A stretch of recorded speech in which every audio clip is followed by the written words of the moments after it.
네, 여러분 안녕하세요. 뉴스입니다. 대선이 끝난 이후 심적, 육적 휴식을 취하고 있던 이재명 후보께서 어제 첫 외부 일정을 가졌습니다.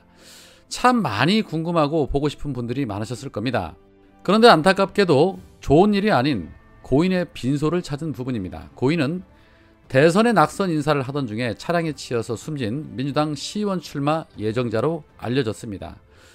고인은 전날 오전 7시 20분께 평택시 용의동의 한 교차로에서 대선 낙선 인사를 하던 중에 우회전하던 관광버스에 치여서 병원으로 옮겨졌으나 끝내 숨진 것으로 알려졌습니다. 먼저 삼가 고인의 명복을 빕니다.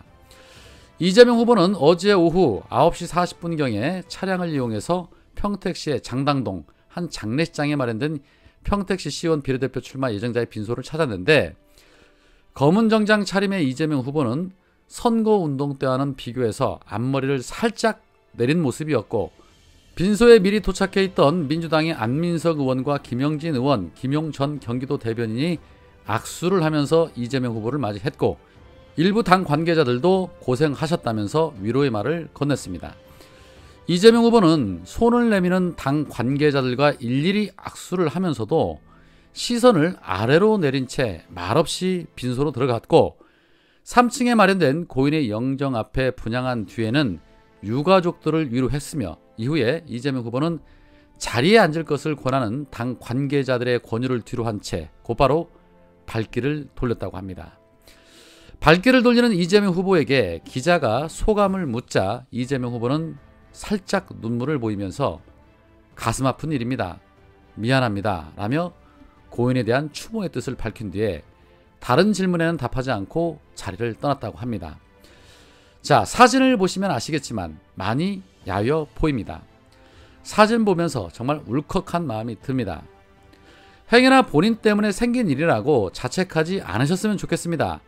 건강관리 잘 하시고 잘 추스리셔서 다시 우리 앞에 나타나실 겁니다. 그동안 그 무수한 역경과 고난 속에서도 굴하지 않고 이 자리까지 오신 분 아닙니까? 곧 훌훌 털고 짠 하고 나오실 겁니다. 이재명 후보께서 얼마 전에 보배드림의 글을 통해 이러한 말씀을 하셨죠. 서로를 향한 위로와 격려로 우리의 연대와 결속이 더욱 단단해질 수 있음을 보여주십시오 라는 말씀을 하셨습니다. 그렇습니다.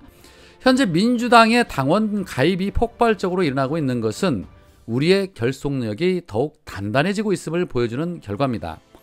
이재명 후보의 저 말은 나 조만간 컴백한다, 그러니 흩어지지 말고 참고 잘 견디고 있어라 라는 그런 메시지입니다. 우리가 잘 준비하고 있으면 조만간 다시 컴백해서 맨 앞에 서서 우리와 함께 하시겠다는 겁니다. 우리 모두 잘 이겨냈으면 좋겠습니다. 자, 한편 윤석열이 집무실을 용산의 국방부로 옮기는 쪽으로 가닥을 잡은 것으로 알려졌지요. 용산구에서는 윤석열의 지지율이 무려 56.44%나 나왔습니다. 용산구의 부동산 거의 강남 수준이죠. 그런데 이 윤석열의 집무실이 용산으로 옮겨지게 되면 앞으로 용산 시민들 참 피곤할 것 같습니다.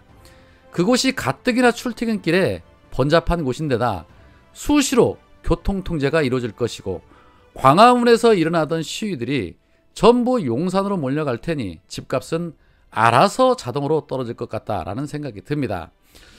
현재 청와대 인근에 있는 삼청동처럼 용산도 고즈넉한 느낌이 있는 장소로 변모하지 않을까 하는 생각이 드는데, 정말 이해가 안 가는 것은 만약에 이재명 후보가 청와대에 들어가지 않고 저렇게 국방부 청사를 쓴다고 했으면 기레기들은 지금 무슨 디랄들을 하고 있었을까요? 무엇 때문에 그러는지 뒤를 캐고 모든 정보력을 총동원해서 흠집을 내려고 난리가 났을 겁니다. 어느 누구에게도 도움되지 않는 일을 왜 굳이 수많은 사람들 힘들게 하면서 이토록 집무실도 옮기고 관저도 옮긴다라는 것인지 전 국민이 납득할 수가 없습니다. 윤석열이 당선이 되자 최근에 서울의 아파트 가격이 다시 들썩일 조짐이 보이고 있다고 합니다.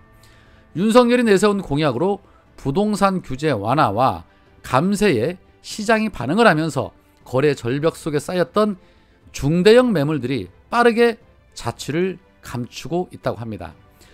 문재인 정부에서는 부동산 가격 올랐다고 손가락질하며 비판하던 자들, 윤석열이 부자 감세하면서 부동산 가격이 더 오를 것에는 과연 뭐라고 비판할 것인지 지켜볼 대목입니다. 부동산으로 망조가 드는 대한민국이 아니었으면 좋을 텐데 참 안타깝습니다. 자, 그런 가운데 한국 YMCA 전국연맹 2022년 청소년 참정권 확대 운동본부가 실시한 제20대 대통령 선거 청소년 모의 투표에서 이재명 후보가 1위를 기록했다는 보도가 있었습니다. 지난 10일에 18세 청소년을 대상으로 모의 투표를 진행한 결과 전체 선거인 7,381명 가운데 이재명 후보는 득표율 48%, 3,540표를 받아서 실제 대선 득표율과 비슷한 것으로 나타났고 윤석열은 24.8%, 그리고 심상정이 9.3%를 각각 얻었다고 합니다. 이번 대통령 선거 청소년 모의투표에서는 실제 투표권이 없는 청소년 대상으로 만 18세 미만이면 누구나 참여할 수 있었고, 실제 당선인과는 다르지만 청소년들의 참여가 이루어진 민주시민 교육이라는데 그 의미가 있다고 합니다. 모의투표에 참여한 한 청소년은 청소년들의 참여가 세상을 바꿀 수 있는 시대가 되었다. 이제는 16세 참정권 실현과 교육감 선거 연령을 낮춰서 청소년들의 의견이 반영이 되는 행복한 대한민국이 되기를 소망한다 라고 말했습니다. 이번 모의투표 현황 한번 보겠습니다. 자, 지도를 보시는 것처럼 경북을 제외한 전 지역에서 이재명 후보가 앞선 것으로 나타나고 있습니다. 하물며 대구에서도 이재명 후보가 43.2%, 윤석열이 35.2%의 지지율을 보이고 있습니다. 정말 기분 좋습니다. 미래에 대한 기대가 생깁니다.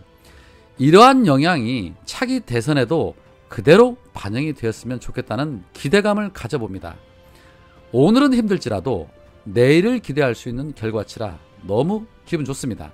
물론 부모 세대가 4050 세대가 많을 것이기에 부모들의 영향도 없지는 않을 것입니다. 그러나 자라나는 세대들이 최소한 대통령을 선택함에 있어 어떠한 기준을 놓고 선택했는지 충분히 짐작이 됩니다.